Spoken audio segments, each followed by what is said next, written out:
पूछो पहेली, पूछो प्रश्न, पूछो पहेली। जय श्री कृष्ण। आओ मिलकर ढूंढे हल, बोलो आज न छोड़ो कल।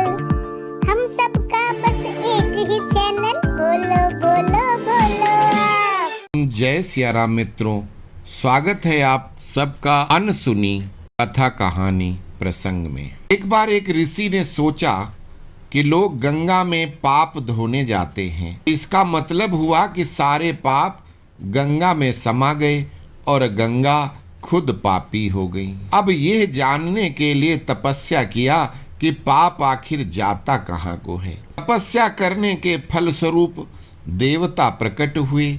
ऋषि ने पूछा कि भगवान, जो पाप गंगा में धोया जाता है वो पाप कहाँ जाता है। देवता ने कहा कि चलो गंगा से ही पूछते हैं।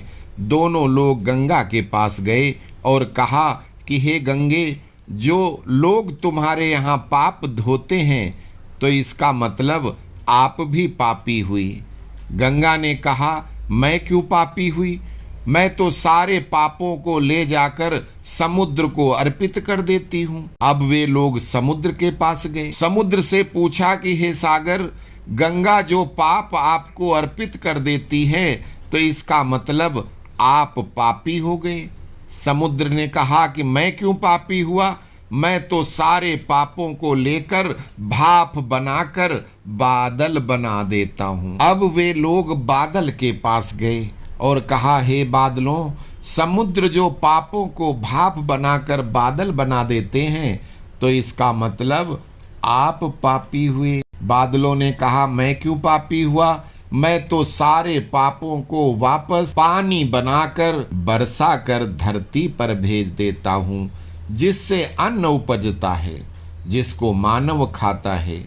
उस अन्न में जो अन्न जिस मानसिक स्थिति से उगाया जाता है और जिस वृत्ति से प्राप्त किया जाता है, जिस मानसिक अवस्था में खाया जाता है, उसी अनुसार मानव की मानसिकता बनती है। अन्न को जिस वृत्ति का मतलब कमाई से प्राप्त किया जाता है और जिस मानसिक अवस्था में खाया जाता है, वैसे ही विचार मानव के बन जाते हैं। इसीलिए सदैव भोजन सुमिरन शांत अवस्था में ही करना चाहिए और कम से कम अन्न जिस धन से खरीदा जाए वो धन ईमानदारी एवं श्रम का होना चाहिए। भीष्म पितामह जैसे सरसैया पर पड़े प्राण त्यागने के लिए शुक्ल पक्ष के आगमन की प्रतीक्षा कर रहे थे। भगवान श्री कृष्ण के आदेश पर युधिष्ठिर उनसे प्रतिदिन नीति ज्ञान लेते थे। द्रौपदी कभी नहीं जाती थी। इससे भीष्म के मन में पीड़ा थी। भगवान श्री कृष्ण अंतर्यामी, उन्होंने भांप लिया था। उन्होंने युधिष्ठिर से कहा, अंतकाल की प्रतीक्षा में साधनारत पूर्वज से सपरिवार मिलना चाहिए। परिवार पत्नी के बिना पूर्ण नहीं। इशारा समझकर युधिष्ठिर जिद करके द्रौपदी को भी साथ ले गए। पितामह उन्हें नीति ज्ञान देने लगे। द्रौपदी कुंठित होकर चुपचाप सुन रही थी। अचानक द्रौपदी को हंसी आ गई। भीष्म ने कहा, पुत्री, तुम्हारे हंसने का कारण मैं जानता हूँ। द्रौपदी थोड़ा सकुचाई और फिर भीष्म ने कहा कि पुत्री, तुम अपने मन की दुविधा पूछ ही लो, मुझे शांति मिलेगी।